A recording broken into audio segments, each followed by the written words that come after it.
A few things.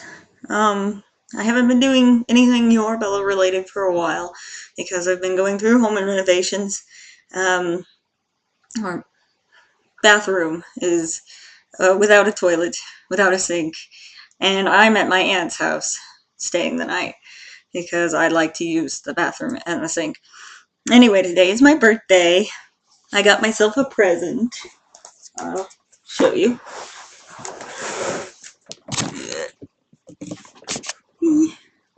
Can you see that? I got my first tattoo. Um, got that 2 days ago. I just wanted to give a little update, say happy birthday to me. But anyway, I'm doing research on fantastical elements to include in whatever series I pick to write on next. And I've got this book with a CD for a bookmark. That's real classy, isn't it? Called Giants, Monsters, and Dragons, an Encyclopedia of Folklore, Legend, and Myth by Carol Rose. And I thought I'd share with everybody what it has to say about vampires. It's a lot, so I'm going to skip some of it. Vampire. This is the name of a monstrous humanoid being that has been transformed from a wicked, unrepentant mortal human into an immortal creature that must suck the blood of another in order to survive. These beings are to be found in most cultures around the world, but do not necessarily take the form of a human when they hunt their prey. In many European traditions, they are the development from the dead werewolf. Or they are. Yeah, okay. They may take the form of a monstrous bat, a fox, or a cat to mesmerize and drain the blood of their victim. The only ways in which they may be defeated is by the use of holy water, the use of a silver cross, pinning through the heart with a wooden stake, and allowing sunlight to fall upon them. Hawthorn and garlic were said to repel them, and they could be recognized from throwing no shadow or reflection in a mirror.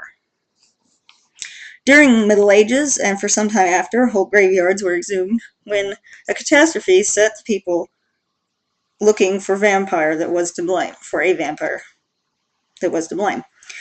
The European concept was developed from an Eastern European tradition of the Balkan states, where the Slavic word vampire exists with variants in Czech, Hungarian, Polish, and Russian languages. The legends of the vampire were current long before the Greek scholar Leone Alassi made his study in the 1600s. By 1734, some of the legends had been translated into English, and in 1746, the French Benedictine monk Augustin Calmet, 1672 to 1757, published a study of the phenomenon. By the end of the 19th century, Europe had become fascinated by the horror story of the vampire. With both eminent authors such as Goethe and Baudelaire responding to the public demand that spawned horror comics such as Varney the Vampire, 1847. I'm not making that up. The major development of the theme came with the publication of the classic horror novel Dracula, 1897, by the Irish author Bram Stoker. It has been conjectured that much of the frisson gained in this type of horror comes from the sexuality involved in the kiss, usually depicted as piercing the neck with fangs that drains the blood of the victim. That goes on in that vein for quite some time, but I'm done reading. Let's think about that in terms of Twilight for a moment. The sexuality, how that's totally absent, basically, except for one technical sex scene in Breaking Dawn that's really, really glossed over, so you can barely tell what it is. And not to mention the fade to black, because that doesn't count.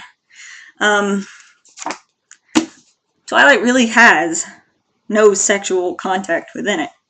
So it's pretty interesting that Edward did not actually bite Bella to turn her into a vampire. He shot her through with venom via syringe, which is really clinical and, you know, very sterile. So she's taken the bite completely out of vampires, which I can see why. It makes a lot of people really angry. Me too. So anyway, thought I'd share. Bye. I don't know when I'm going to have any more, to be honest. Your Bella, because of all this upheaval that's going on in my life. But, excuse me, my quarter life crisis has hit. Feel like getting up and running around. That could be something else, though. I don't know. That's partially why I got the tattoo, but the tattoo is really a memorial for my grandma, who will have been gone 5 years in November. I feel like this is a way to finally put it all behind me and move on. She was the only grandparent I ever had. And yeah, I lied about saying goodbye earlier. But this time I mean it. For real. Goodbye, and I'll probably post something else before I get back around to you, Bella.